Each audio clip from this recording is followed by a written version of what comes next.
Let's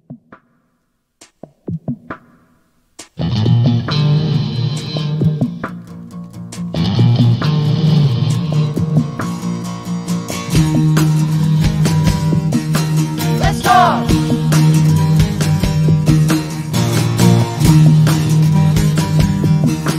Let's talk! Let's talk!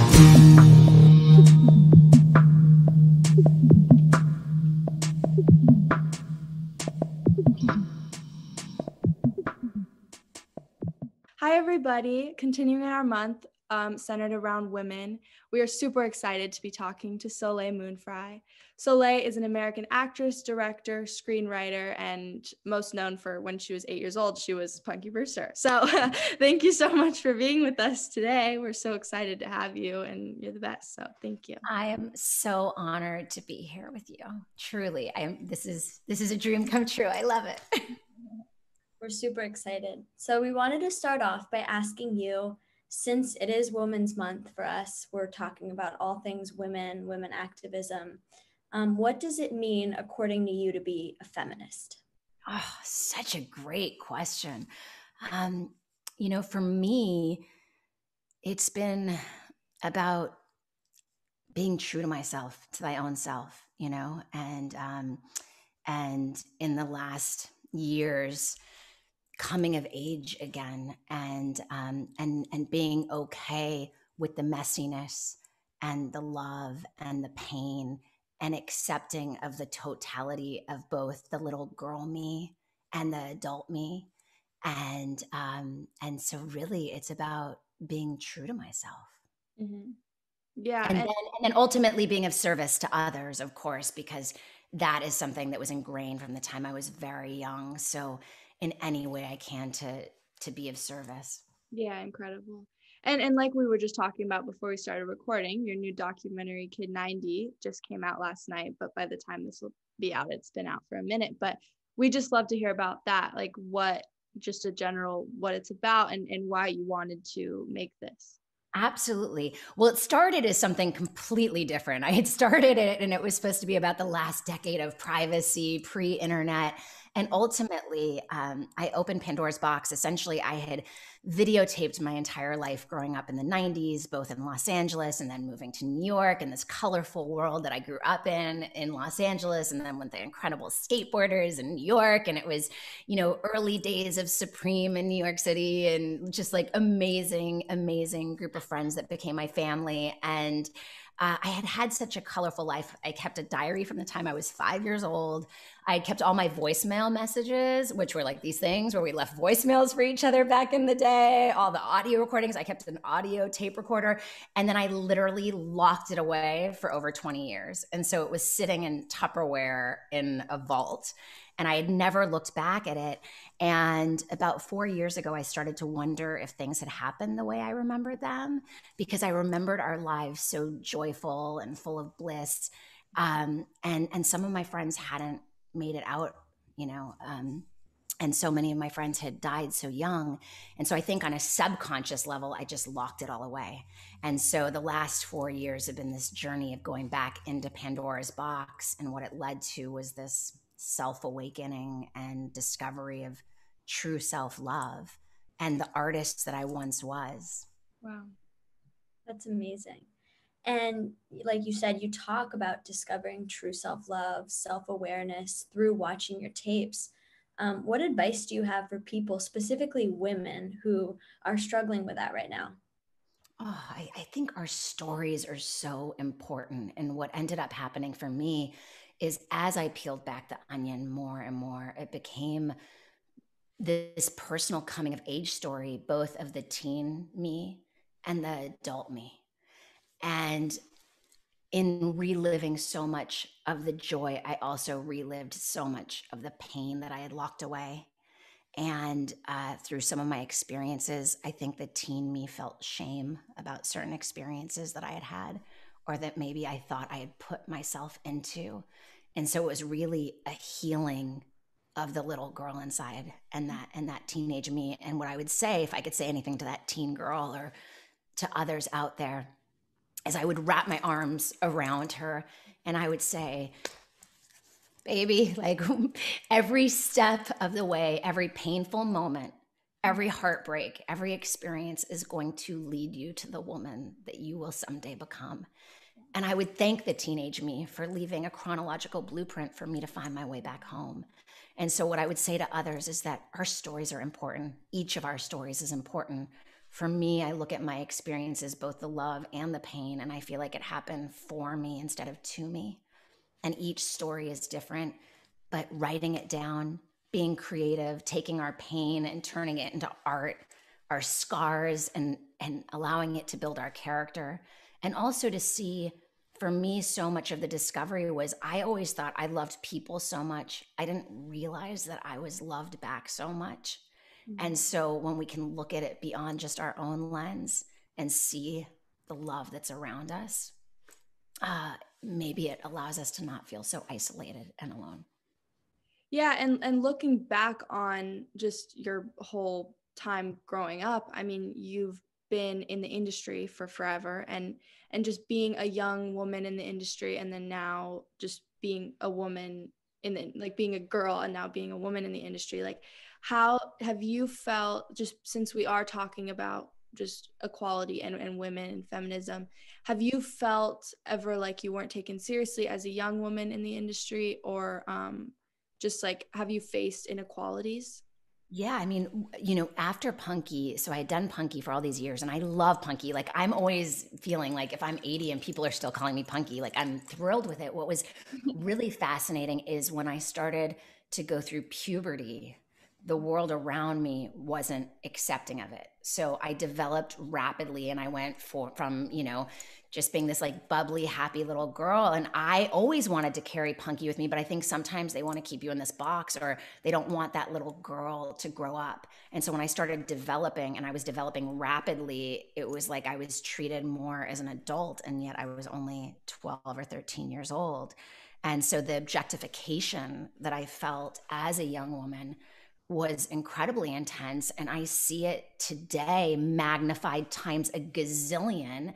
And I think it's such an important conversation to have, and such an important conversation that you guys are having around the fact that one size does not fit all. And why is it that one young woman wearing a tank top is treated differently than another one that's developing more rapidly? It's insanity. And I think until we can have these conversations, we are facing really a detrimental issue. And so I'm so proud of people like you guys raising awareness, of documentarians raising awareness, journalists, and it is the media's job to have this conversation. One size doesn't fit all.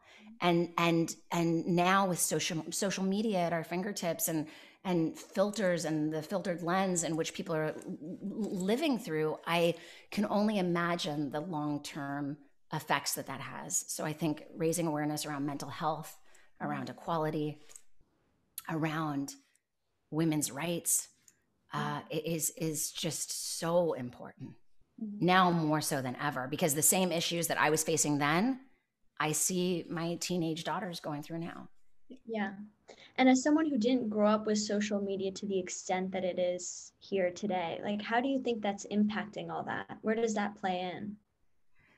I was so fortunate with growing up that I was able to live in somewhat of privacy, and you guys will see through the documentary, because I'm like the only one carrying a video camera around, because it wasn't, but nobody was on all the time, because we weren't worried about where it was going to end up. We were just being ourselves. So whether we're, being innocent and like going to an amusement park or experimenting, like we were able to do it in a very free way. And now everything is through the microscope of social media and through the world at our fingertips.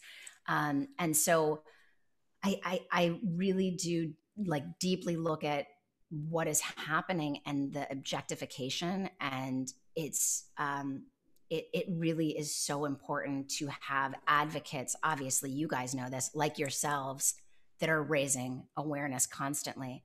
And I think it's our duty as adults to take responsibility for the wrongs in which, we have experienced too. And how do we raise this conversation and keep it going?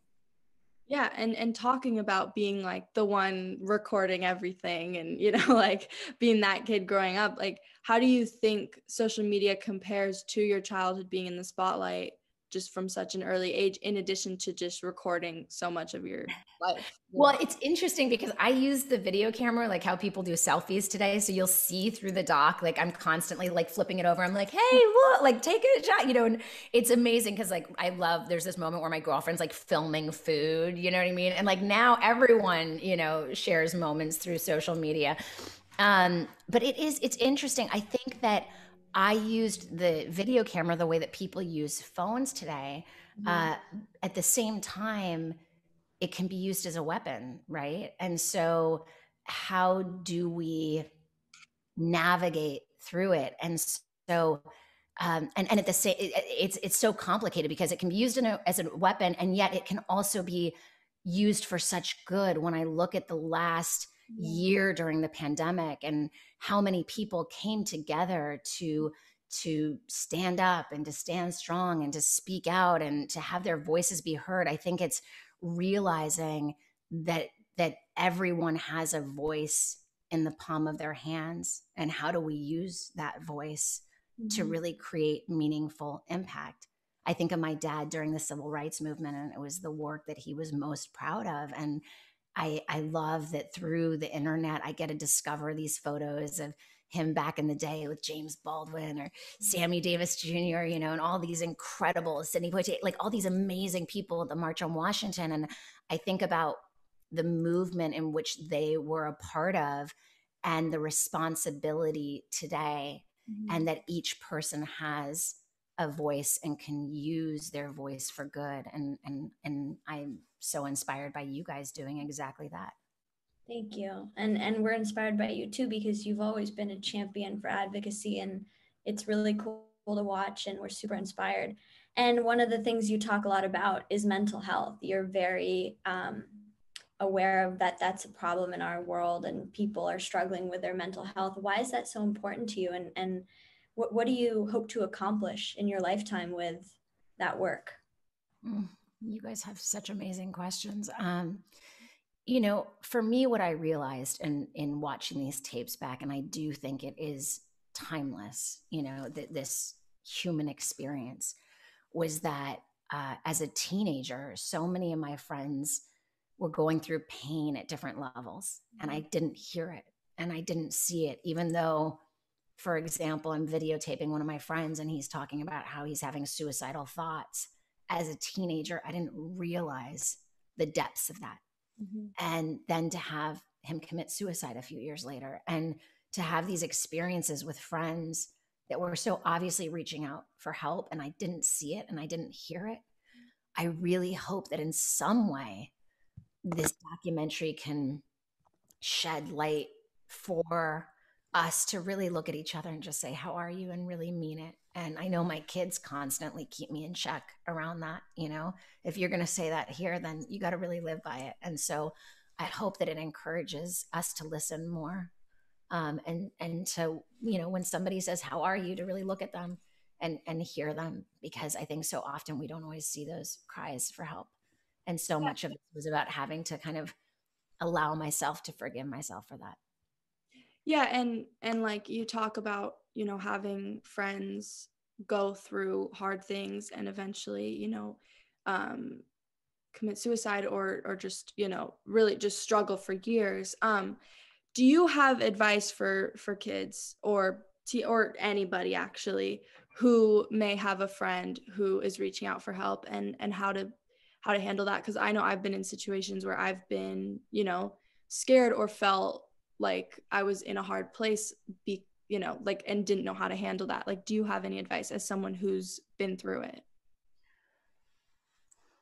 I have to say, I really lean into my daughters on this one, who really do reach out to others and allow them to know that they're not so alone. And so may we choose to be around the people that bring out the best in us, and that build each other up instead of breaking each other down. And so I would say to lean into the people that make you feel the best of yourself. And if you don't feel like you have that, there are services and places to call and reach out to, so that you don't feel so alone. Yeah. And we also wanted to talk about one more thing that you've been doing, which we think is so cool. Your amazing work with the organization CORE. So we'd love to hear just like what you do for those who don't know, and what do you like about that organization? Oh, next to my children, CORE is the work that I'm really most proud to be a part of. I've been working with Sean and Anne for years, the incredible Anne Lee and Sean Penn, whom I am so humbled and honor and gratitude to be a part of the team with. And we have been doing testing across the country.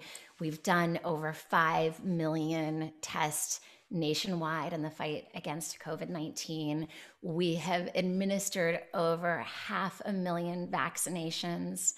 I was at the Dodger Stadium site yesterday and just teary-eyed in just such gratitude to be a little part of this amazing organization. And there are so many amazing people on the front lines and in the field each and every day.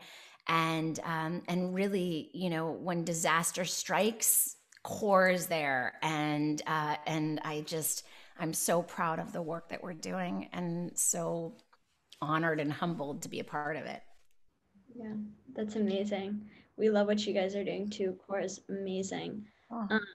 Yeah. So thank you so much, Soleil, for your time and for Thank me. you. Oh, thank you so much. I just think you guys are so, you women are so phenomenal and incredible, and showing such leadership. And so thank you for allowing me at this stage of my life to feel like I get to come of age again and see my own youth through your eyes, the best parts of it. Thank you. And thank you for everything that you've shared. You have such an amazing story, and it's so inspiring to us. So now that the conversation is over, it's time for everybody watching to take action. So please go check out CORE and watch Kid 90. And lastly, as we mentioned in our conversation, Kid 90 talks a lot about mental health. So Soleil would love you to check out the suicide prevention hotline, see how you can help out, take action, and yeah. Thank you, Soleil. Thank you so much. So much.